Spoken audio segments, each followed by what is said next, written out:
سلام بچه، خوش اومدید به یه ولاگ دیگه.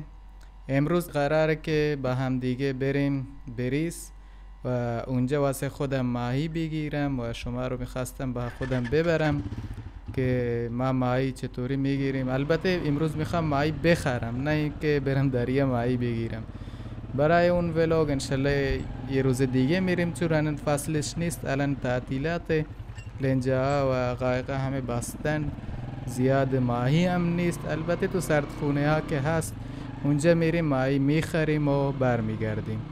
خب اینجا هم بچه نشسته بودن زیر درخت. خب به هم دیگه بریم که مسیر رو داشته باشیم تا که اونجا برسیم.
خب دوستان، همینطوری که در مسیر میرفتم میخواستم اینو بهتون نشون بدم که اینجا یک کوه هست که انگار یک سگه که خوابیده. اگه خوب بهش دقت کنید و ببینید یه سگه که خوابیده. این 4 تا پاشه، اونم سرشه. البته اگه خوب ببینید. خب امیدوارم اینو دیده باشید، اگه ندیدید طرف های بریس هست.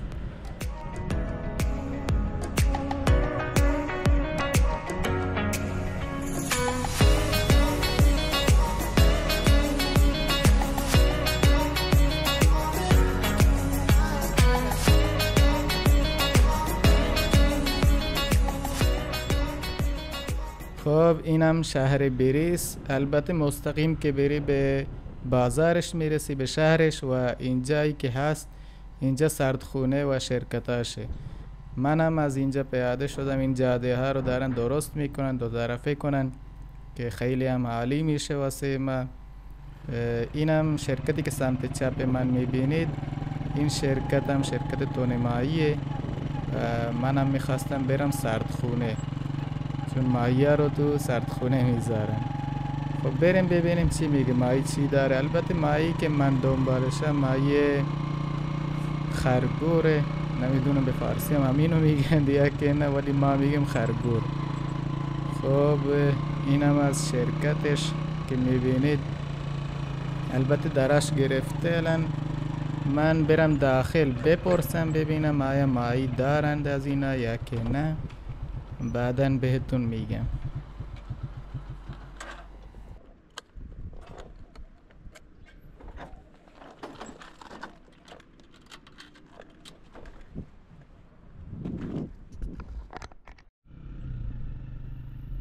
خب دوستان، من رفتم داخل با این حسابدار یا که منشیه، باش صحبت کردم. گفت که از این ماهی داریم ولی تو این سردخونه نیست، باید بیای دنبالم تا بریم اون یکی سردخونه، اونجا ماهی هست تا بریم بهت بدم. خب ما هم از اونجا رفتیم و این سردخونه دیگه این است که رسیدیم اینجا دم در و بوق زدیم تا نگهبان بیا در رو باز کنه.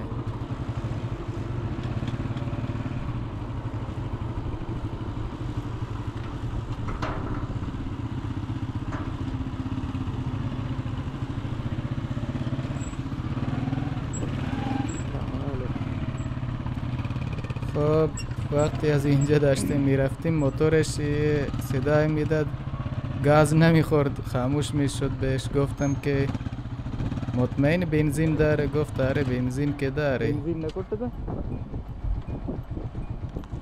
بنزین ما اون موتوره بهش گفتم من بنزین دارم اگه بنزین میخوای. اون گفت نه خودم بنزین دارم. موتورش اینجا گذاشت، منم اومدم یکم جلوتر و این سگه هم سگ نگهبانه. خب اینجا موتورمو گذاشتم و خاموش کردم برم داخل ماهیه رو ببینیم. خب اینم از سردخونش.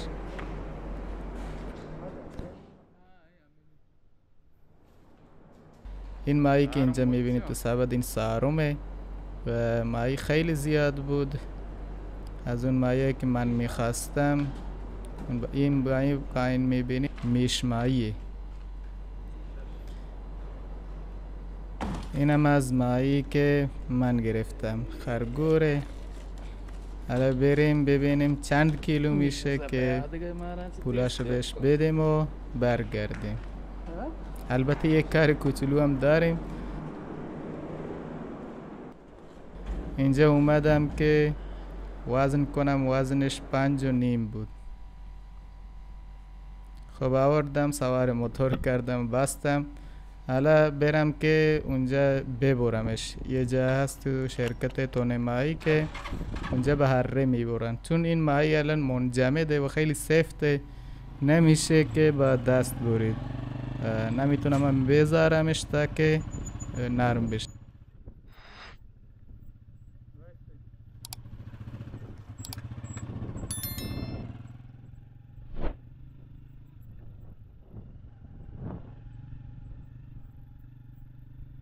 خب با هم دیگه از اینجا رفتیم. اون مسیر خودش رفت، منم اومدم تونه ماهی که اینجا یه هره دارن واسه بریدن ماهی منجمد که اونجوری نمیشه اینو برید. خب بوق زدم، یکی اومد. البته این مهندسه دیگه، نمیدونم سرکارگر چی، از روستا خودمونه. یکی از دوستای خودمونه. اومدیم داخل، خیلی شلوغ و سر و صدا بود و به خاطر این که افغانه رو گرفته بودن بردن اینجا خالی بود و همه این کارگرایی که اینجا بودن از روستای خودم بودن و خیلی اشون از روستای اطراف بودن، بیشترشون از روستای خودمون بودن. خب با اره اینجوری بریدیم مایو.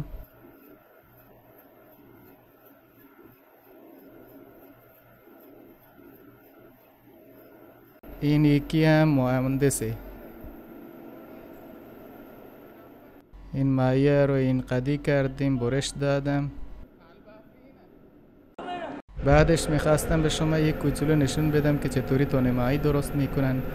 اینجا مایه رو داخل این میذارن تا بره تو اون بالا که میاد و قوطیه میان و اینم ردیفه که قوطیه دارن میرن واسه روغن و نمک.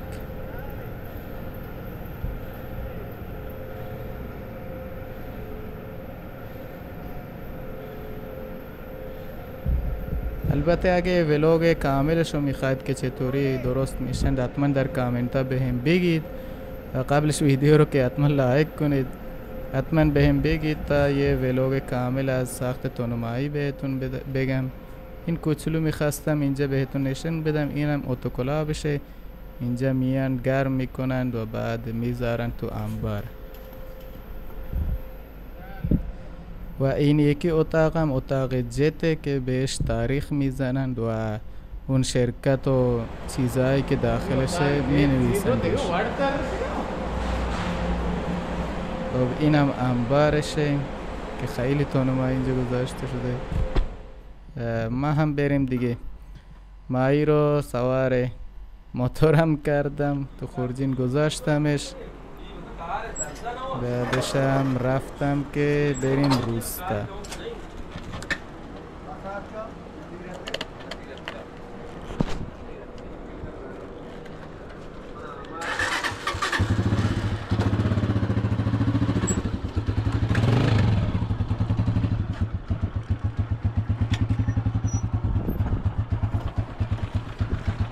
تو راه دیگه چیزی نمیمونه، همون مسیریه که اومدم دوباره بعد همون مسیر رو برم.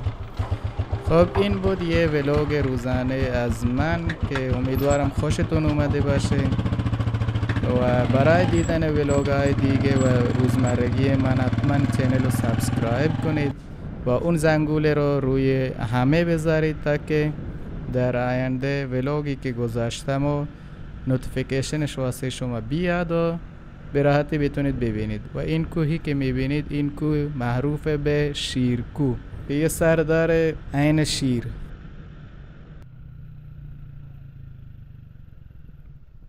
خب اینجا من رسیدم روستا.